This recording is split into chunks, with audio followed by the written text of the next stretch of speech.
Hello YouTube and welcome to the 9th tutorial in the PHP programming series, and in this video we're going to cover the if statement. And so far, what have we learned? All we've learned how to do is say a piece of text to the browser and add up some stuff, but now we're going to look at the things that make programming so more dynamic, and how to make PHP scripts more dynamic and can really reflect on what the user actually wants to do. And we're going to do this through an if statement. And an if statement it basically makes a decision in real time. Like, the values that go into the if statement can be edited, but it just makes a decision on whether to do something or not do something. And we're just going to go into it right now. So what you need to do is obviously we're going to make our PHP file first, starting and ending tag for a PHP file. I'm going to call this if.php, nice and easy to type. And okay, so we're going to jump straight into it. The first thing we'll do is create a variable. So that name equals Chris is going to be the variable.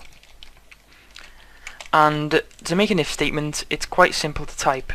It starts off obviously with if, and after that we need our condition. So what this is saying is if, and then we'll have a condition, and if that condition is true, then we can choose a code to be executed.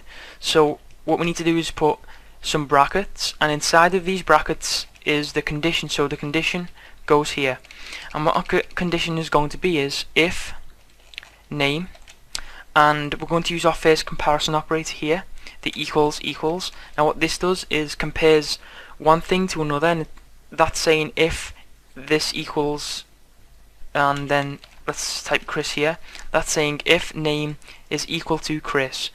And you might be saying, why can't we type it like this, if name equals Chris? Well, if you remember our variables tutorial, this operator will assign, I think it's called the assignment operator. This will assign a value to a variable.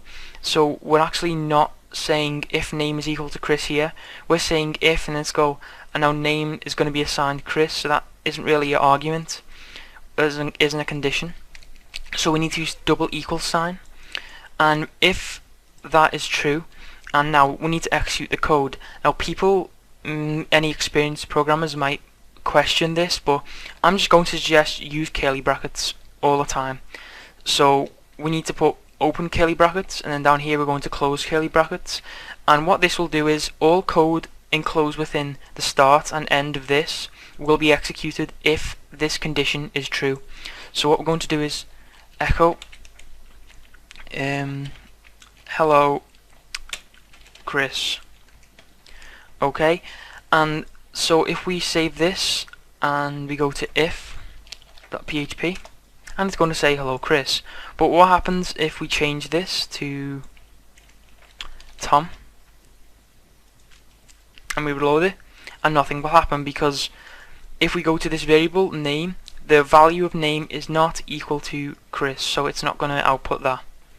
So just to go back and see what we've learned over this, the way to do an if statement is first with the if keyword, you type if, and then in normal brackets you're going to type the condition. Now this condition needs to be true for the following code to execute, and after you've typed out your condition in curly brackets, all you need to do is put the code that will be executed.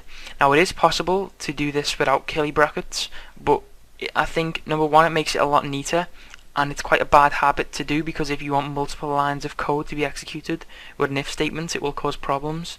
So I'm just going to suggest to you guys to use curly brackets or curly braces, whatever you want to call them, these things, and enclose your code inside of that.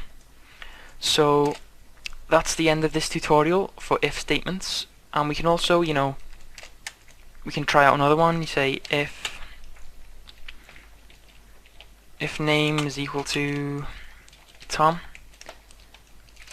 and then we'll have our curly brackets and an echo hello Tom. Oops, put Tim there. We'll save it and reload, and we're saying hello Tom. So that is the end now. So I hope you guys enjoyed the tutorial. So just for a quick summary, if statements are used to make a decision based on a condition. The condition goes inside of the brackets, and the code to be executed will be enclosed in curly brackets after the if and then condition. So you can go and try that out. You can use numbers, whatever you want to do. So let's just, one more thing we'll do, we'll just say total is equal to 5 plus 1, and then we're going to say if total is equal to 6, and we'll have curly brackets here, echo your answer is 6. We'll save and reload, and you'll see that it outputs your answer is 6. So hopefully this has explained if statements to you guys and you understand it now. And if you have any questions, just leave a comment on this video. Please like the video and subscribe to the channel for more tutorials.